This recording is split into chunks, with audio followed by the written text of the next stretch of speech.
Friends আমার home cook চ্যানেলে আপনাদের সবাইকে স্বাগত জানাই। আজ আমি আপনাদের সামনে একটি নতুন রেসিপি নিয়ে এসেছি, সেটি হলো এঁচোড়ের তরকারি। এঁচোড়ের তরকারি করার জন্য আমি এখানে ছোট ছোট পিস পিস করে এঁচোড় কেটে রেখেছি। এই যে পিস করে এঁচোড় কেটে রেখেছি এইভাবে, আর এখানে আলু কাটা আছে। এবার এঁচোড়টাকে আমি সিদ্ধ করে নেব কিছুক্ষণ। তার জন্য কড়াতে এবার জল দেব।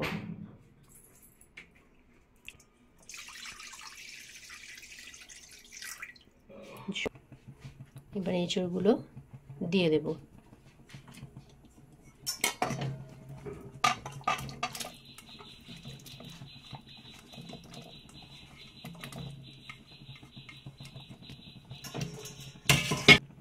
সামান্য হলুদ দেব, অল্প পরিমাণ হলুদ দেব, কারণ হলুদটা দিলে কি হয়, এঁচোড়ের যে একটা কষ থাকে সেটা চলে যায়। তাই জন্য সামান্য হলুদ দিয়ে সিদ্ধ করে নেব কিছুক্ষণ।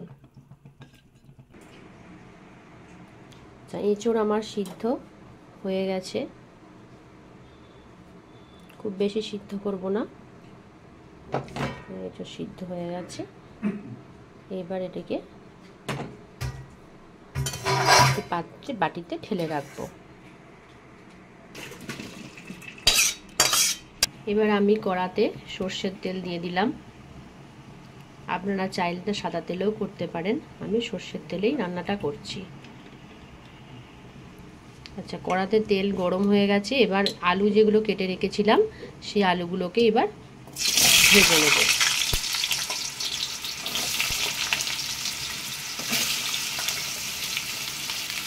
সামান্য একটু আলুতে অল্প পরিমাণ হলুদ দেব,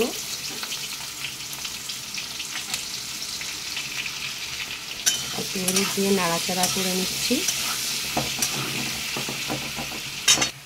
আলু আমার ভাজা হয়ে গেছে, একটু লাল লাল করে আলুগুলোকে ভেজে নিলাম। এবার আলুগুলো রেখে দেব।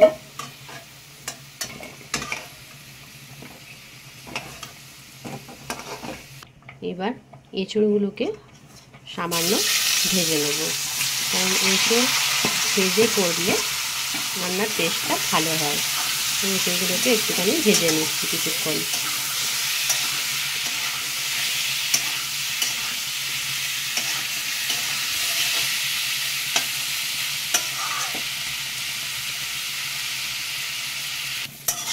এঁচোড় আমার লাল লাল করে ভাজা হয়ে গেছে। আমি 2-3 মিনিট বাদে ফিরে এলাম, এসে দেখলাম এঁচোড় আমার ভাজা হয়ে গেছে। এবার আমি এঁচোড়গুলোকে একটি জায়গায় ঢেলে রাখছি। এবার অল্প আর একটু তেল দেব।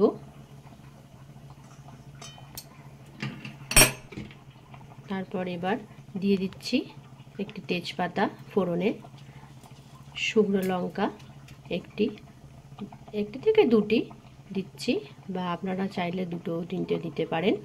আমি একটি শুকনো লঙ্কা দিলাম। এবার দিচ্ছি ছোটো এলাচ, 2টো ছোটো এলাচ, আর অল্প গোটা জিরে। এবার ফোড়নটা একটু কিছুক্ষণ হতে দেব, নাড়াচাড়া করে নিচ্ছি একটু কিছুক্ষণ। এবার আমার ফোড়নটা হয়ে গেছে। আমি এবার তেলেতে অল্প চিনি দিয়ে দিচ্ছি। বড় চামচের 1 চামচ চিনি দিয়ে দিলাম। চিনিটা দিচ্ছি কারণ তরকারিতে কালারটা ভালো আসে, তাই জন্য চিনিটা তেলেতে দিয়ে দিলাম। তেলের মধ্যে চিনিটা দিলে কালারটা ভালো আসবে বলে। এবার 1 চামচ হলুদ দিয়ে দিলাম তেলেতে চিনি হলুদ দিলে কালারটা ভালো আসে। দেব লাল লঙ্কার গুঁড়ো, 1 চামচ লাল লঙ্কার গুঁড়ো দিয়ে দিলাম ছোটো চামচে। গুঁড়ো লঙ্কাটা একটু অল্পই দিলাম, আপনারা আমাদের যে যেরকম ঝাল খেতে পছন্দ করেন সেরকম দিয়ে দেবেন, আমি অল্পই দিলাম। এবার দেব কাশ্মীরি মির্চ, 1 চামচ কাশ্মীরি মির্চ দিয়ে দিলাম। এবার দেব ধনে গুঁড়ো 1 চামচ,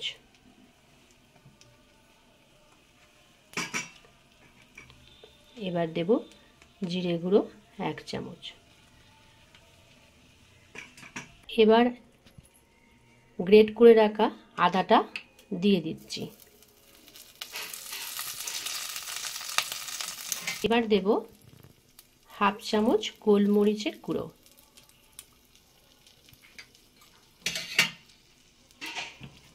সমস্ত মশলাগুলোকে অল্প নাড়াচাড়া করে নেব। করে নিয়ে জল দিয়ে দিলাম।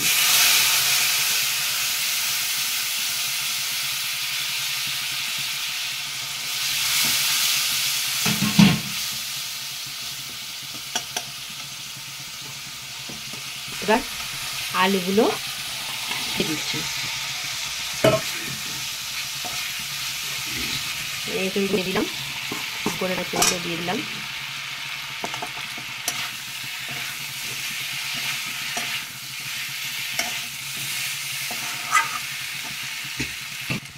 এবার স্বাদ মতো নুন অ্যাড করলাম। আমি এখানে সাধারণ নুন ব্যবহার করছি। গরম জল করে রেখেছিলাম, এই গরম জলটা করছি। গরম জল তরকারিতে দিয়ে তরকারি কালারটা ভালো হয়, তাই জন্য গরম জল দিয়ে দিলাম।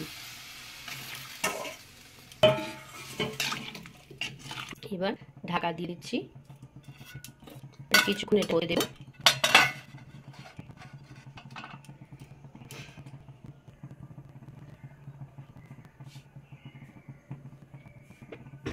এঁচড়ের তরকারি আমার মোটামুটি সিদ্ধ হয়েই গেছে। এবার এখানে আমি বাটিতে বেটে রেখেছি কাজু, পেস্তা আর চারমগজ। ঠিক আছে, কাজু, পেস্তা, চারমগজ আর পোস্ত বেটে রেখেছি। এই চারটি যে বাটা আছে সংমিশ্রণ, সেইটি আমি আস্তে আস্তে তরকারিতে দিয়ে দেব।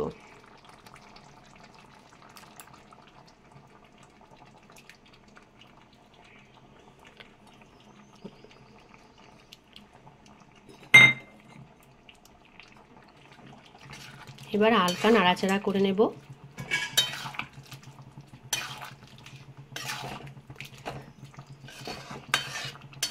যখন তরকারিটা সিদ্ধ হয়ে আসবে, এঁচড় আলু সমস্ত সিদ্ধ হয়ে আসবে, সেই সময়তেই এই কাজু, পোস্ত, পেস্তা আর চারমগজ এই চারটি একসাথে বাটাটা দিয়ে দেবেন। আমি একসাথে বাটাটা দিয়ে দিলাম। এবার ভাজা মশলার গুঁড়ো 1 চামচ, ছোট চা চামচের 1 চামচ দিয়ে দিলাম।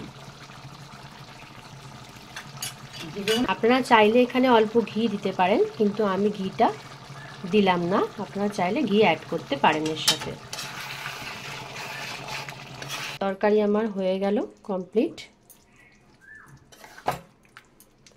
হয়ে গেছে। আমি এবার গ্যাসের ওভেন বন্ধ করে দিলাম। এঁচড়ের তরকারি আমার কমপ্লিট।